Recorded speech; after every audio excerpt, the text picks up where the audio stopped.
नमस्कार विद्यार्थियों, B R school की ऑनलाइन क्लास में आपका स्वागत है। आज हम इस वीडियो के अंदर प्रधानमंत्री के कार्य, शक्तियाँ और अधिकार के बारे में पढ़ने जा रहे हैं। तो प्रधानमंत्री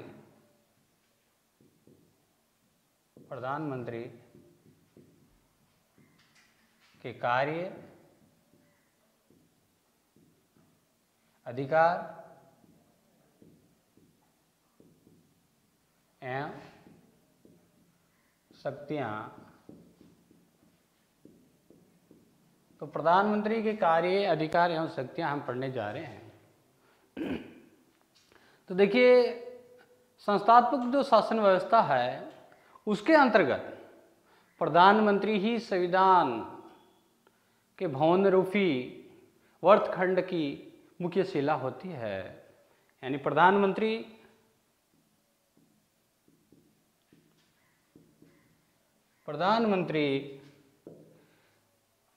शासन व्यवस्था के अंतर्गत प्रधानमंत्री शासन व्यवस्था के अंतर्गत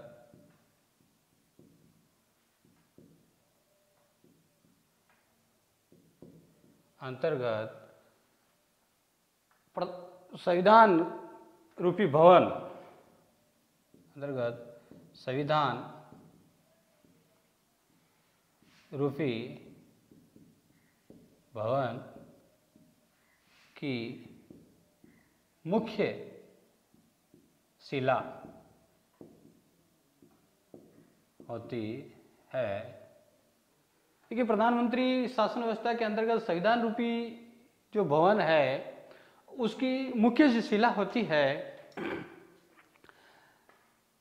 प्रधानमंत्री मंत्रिमंडल का निर्माण करता है। मंत्रिमंडल का निर्माण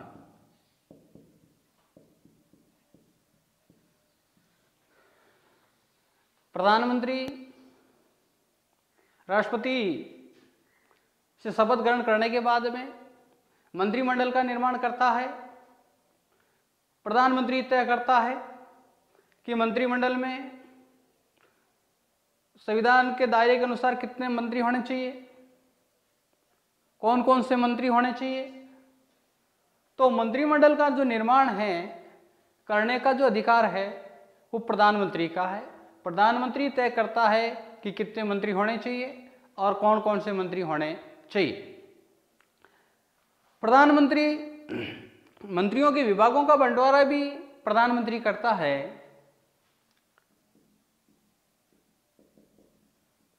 प्रधानमंत्री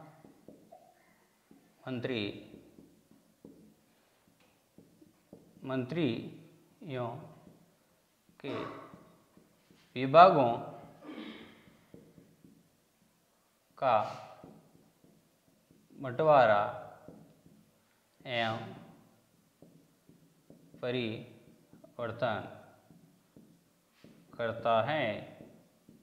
देखिए, प्रधानमंत्री ही मंत्रियों के जो विभाग है उनका बंटवारा करता है कि कौन से मंत्री के पास में कौन सा विभाग होगा।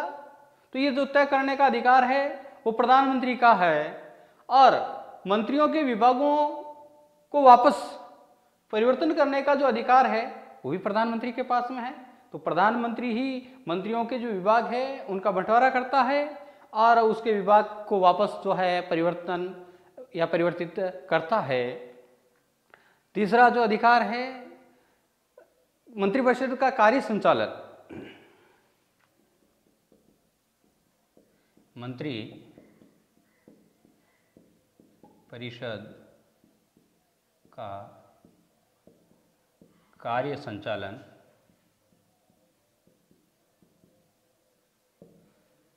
देखिए, प्रधानमंत्री मंत्रिपरिषद का मुखिया होता है। तो मंत्रिपरिषद के जो कार्य है उसका संचालन प्रधानमंत्री करता है। प्रधानमंत्री इनकी बैठकों की अध्यक्षता करता है। प्रधानमंत्री मंत्रिपरिषद को दिशा निर्देश देता है तो मंत्रिपरिषद का जो संचालन है वो करने का जो अधिकार है वो प्रधानमंत्री के पास में है। प्रधानमंत्री तो प्रधानमंत्री मंत्रिपरिषद का कार्य का जो संचालन है वो करता है और शासन के विभिन्न विभागों में समन्वय भी स्थापित करता है प्रधानमंत्री। शासन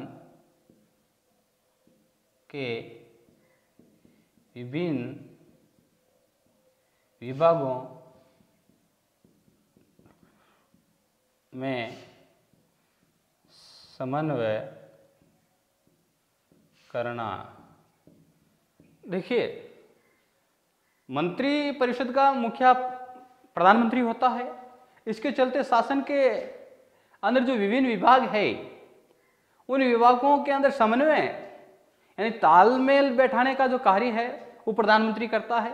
तो शासन के विभिन्न जो विभाग है उनका जो समन्वय करने का कार्य प्रधानमंत्री करता है। और प्रधानमंत्री लोकसभा का नेता होता है। प्रधानमंत्री लोकसभा का नेता। देखिए, प्रधानमंत्री लोकसभा का नेता होता है और इसके चलते प्रधानमंत्री के दिशा निर्देशानुसार ही जो मंत्रिपरिषद है वो निर्णय लेती है, क्योंकि लोकसभा का जो नेता है वो प्रधानमंत्री होता है। उस टीम का जो मुखिया है प्रधानमंत्री होता है और प्रधानमंत्री राष्ट्रपति और मंत्रिमंडल के बीच में समन्वय स्थापित करता है। प्रधानमंत्री राष्ट्रपति एवं मंत्रिमंडल के मध्य समन्वय स्थापित करता है। देखिए, राष्ट्रपति और मंत्रिमंडल के बीच के अंदर जो कड़ी का काम है वो प्रधानमंत्री करता है। मंत्रिमंडल के द्वारा जो भी प्रस्ताव है या राष्ट्रपति के जो दिशा निर्देश है वो प्रधानमंत्री के जरिए ही मंत्रिमंडल के पास में पहुंचते हैं। तो राष्ट्रपति और प्रधानमंत्री के बीच के अंदर समन्वय जो स्थापित है करने का काम प्रधानमंत्री करता है और प्रधानमंत्री विभिन्न पद प्रदान करता है।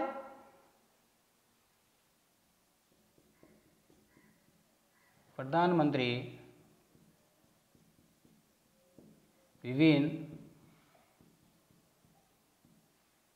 पद प्रदान करता है। देखिए, प्रधानमंत्री देश के जो महत्वपूर्ण जो पद है वो प्रधानमंत्री प्रदान करता है।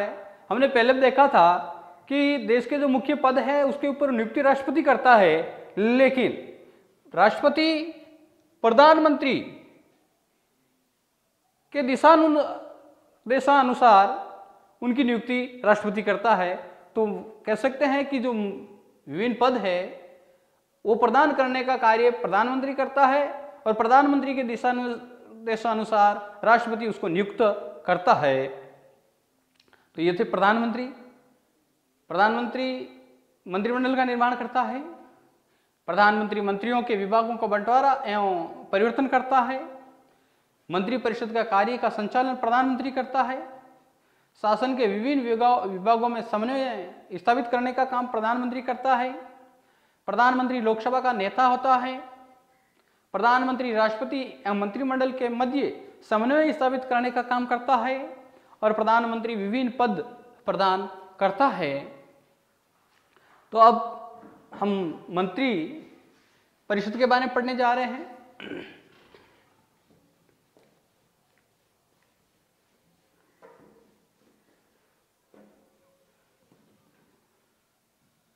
मंत्री परिषद, देखिए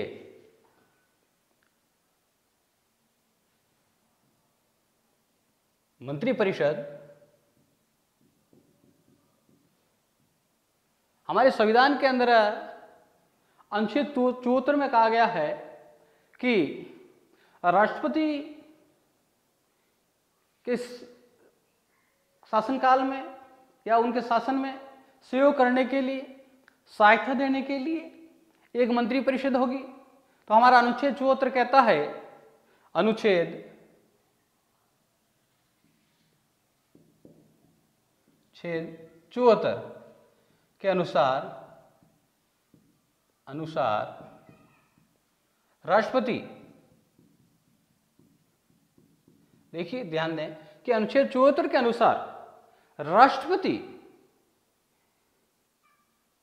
की सहायता उनके कार्यों में करने के लिए, राष्ट्रपति के कार्यों में सहायता करने के लिए एक मंत्री परिषद होगी। सहायता व परामर्श देने के लिए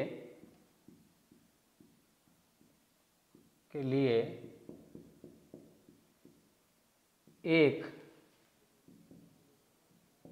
मंत्री परिषद होगी।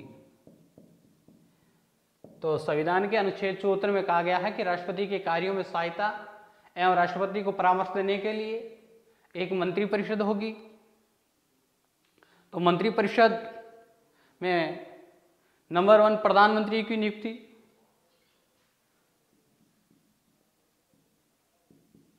प्रधानमंत्री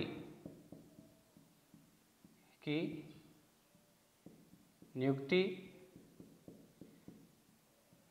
मंत्री परिषद का जो मुखिया है वो प्रधानमंत्री होता है।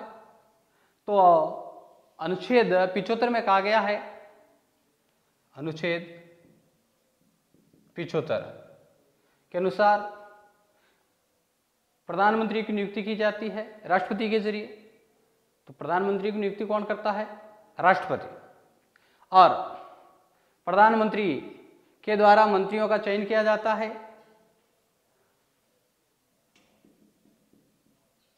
प्रधानमंत्री के द्वारा मंत्रियों का चयन, देखिए प्रधानमंत्री तय करता है कि कौन कौन से मंत्री बनेंगे। तो मंत्रियों का जो चयन है वो प्रधानमंत्री करता है। प्रधानमंत्री के कहने पर राष्ट्रपति उन मंत्रियों को शपथ दिलाता है। तो मंत्रियों का चयन प्रधानमंत्री करता है। फिर मंत्रियों के अंदर कार्यों का जो विभाजन है वो प्रधानमंत्री करता है। मंत्रियों में कार्य का विभाजन, देखिए प्रधानमंत्री इन मंत्रियों के अंदर कार्यों का विभाजन करता है, यानी कौन से मंत्री को कौन सा विभाग देना है ये कार्य प्रधानमंत्री करता है। तो प्रधानमंत्री मंत्रियों के कार्यों का विभाजन करता है। और अगला जो हमारा पॉइंट है, मंत्रियों के लिए आवश्यक योग्यताएं।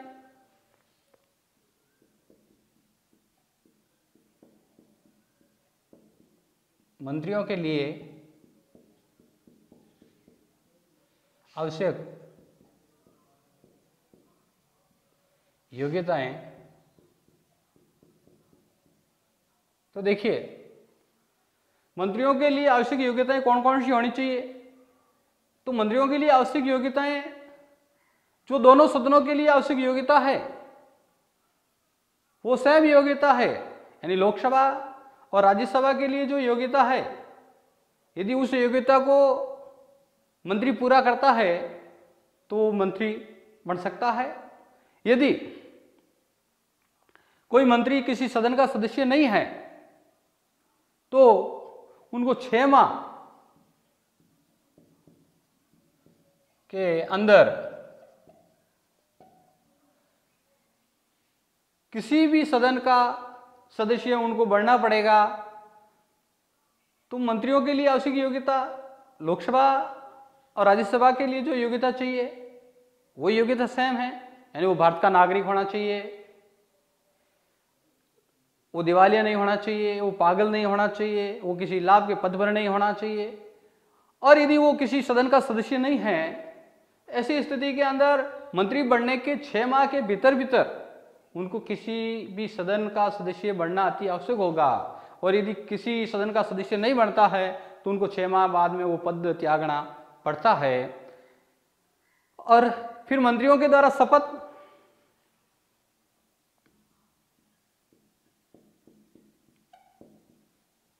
मंत्रियों के द्वारा शपथ, देखिए मंत्री अपना पद ग्रहण करने से पहले राष्ट्रपति के द्वारा शपथ ग्रहण करते हैं और शपथ ग्रहण करने के बाद में वो अपना पद जो है ग्रहण करते हैं। तो प्रधानमंत्री अपनी इच्छा से मंत्रियों की नियुक्ति करता है और उन मंत्रियों का चयन करने के बाद में प्रधानमंत्री की शपथ के बाद में राष्ट्रपति के जरिए उन मंत्रियों को जो शपथ है वो दिलाई जाती है, शपथ ग्रहण करते हैं। फिर मंत्रिपरिषद का कार्यकाल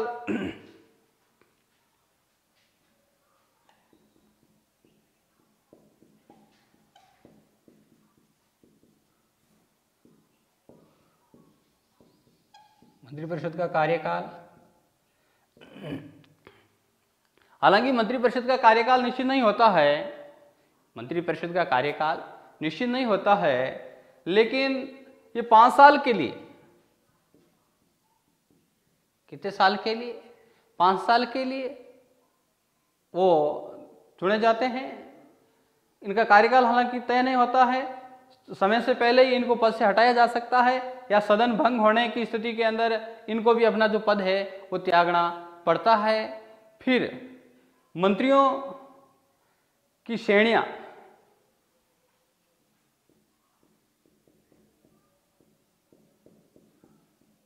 मंत्रियों की श्रेणियां, देखिए मंत्रियों की अलग अलग श्रेणियां होती है। मंत्री भी 3 प्रकार के होते हैं, एक कैबिनेट मंत्री, एक राष्ट्रीय मंत्री और एक उप मंत्री। 1 नंबर कैबिनेट, कैबिनेट मंत्री ये अपने विभाग का हेड होता है, ये स्वतंत्र प्रभार वाला मंत्री होता है, इसको कैबिनेट मंत्री कहते हैं। इनकी संख्या लिमिटेड होती है। फिर दूसरा राज्य मंत्री,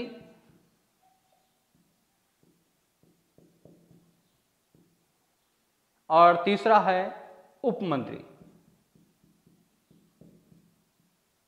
उप मंत्री।